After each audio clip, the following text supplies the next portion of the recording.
നവകേരള സദസ്സിൽ പങ്കെടുക്കാത്ത വനിതാ ഓട്ടോ ഡ്രൈവർക്ക് CIT വിലക്ക്. തിരുവനന്തപുരം മാങ്ങാട്ടുകോണം സ്വദേശിയായ രജനിക്കാണ് ഓട്ടോ സ്റ്റാൻഡിൽ വിലക്ക് ഏർപ്പെടുത്തിയത്. ആരോഗ്യ പ്രശ്നങ്ങൾ കാരണമാണ് നവകേരള സദസ്സിൽ പങ്കെടുക്കാതിരുന്നതെന്നും സഹോദരനെ CIT നേതാക്കൾ ഭീഷണിപ്പെടുത്തിയതായും രജനി പറഞ്ഞു.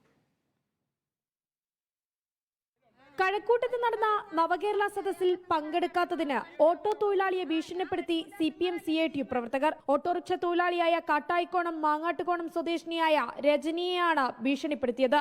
ഇനി സ്റ്റാൻഡിൽ ഓട്ടോറിക്ഷ ഓടാൻ അനുവദിക്കില്ല എന്നതാണ് ഭീഷണി. കാട്ടായിക്കോണം ഓട്ടോ സ്റ്റാൻഡിൽ വിലക്ക് ഏർപ്പെടുത്തിയിരിക്കുകയാണ് രജനിക്ക്.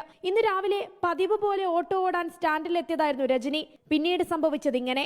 എനിക്ക് അവിടെ സ്റ്റാൻഡിൽ വണ്ടി ഇടാൻ പറ്റൂല, ഇനി ഒരു ദിവസം ആ വണ്ടി സ്റ്റാൻഡിൽ ഓടണമെന്നാണ് പറയുന്നത്.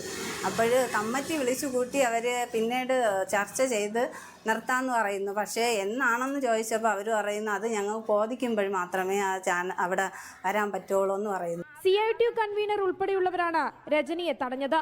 വർഷങ്ങളായി പാർട്ടി മെമ്പറും CIT അംഗവുമാണ് രജനി. സുഖമില്ലാത്തതിനാലാണ് നവകേരള സദസ്സിൽ പങ്കെടുക്കാത്തതെന്നാണ് രജനി പറയുന്നത്. കഴിഞ്ഞ 8 വർഷമായി കാട്ടായിക്കോണം സ്റ്റാൻഡിലാണ് രജനി ഓട്ടോറിക്ഷ ഓടിക്കുന്നത്. അപ്പോൾ എൻ്റെ ഒരു സഹോദരൻ രാജേഷ് എന്ന് പറയും, ഇന്ന് നീ ഗ്യാസുമായിട്ട് മുന്നോട്ട് പോയി ചാനലിൽ കൊടുത്തു കഴിഞ്ഞാൽ നാളെ അവനെ ഞങ്ങൾ ഇവിടെ കയറ്റൂല എന്നൊക്കെയാണ് പറയും. ഇതെന്ത് ജനാധിപത്യം എന്ന് ഇട്ടാൽ നമുക്കറിഞ്ഞുകൂടാ. കഴിഞ്ഞ ദിവസമാണ് നവകേരള സദസ്സ് തലസ്ഥാനത്ത് ഔപചാരികമായി അവസാനിച്ചത്. എന്നാൽ നവകേരള സദസ്സുമായി ബന്ധപ്പെട്ട വിവാദങ്ങൾ ഇപ്പോഴും തുടരുകയാണ്. റിപ്പോർട്ടർ, തിരുവനന്തപുരം.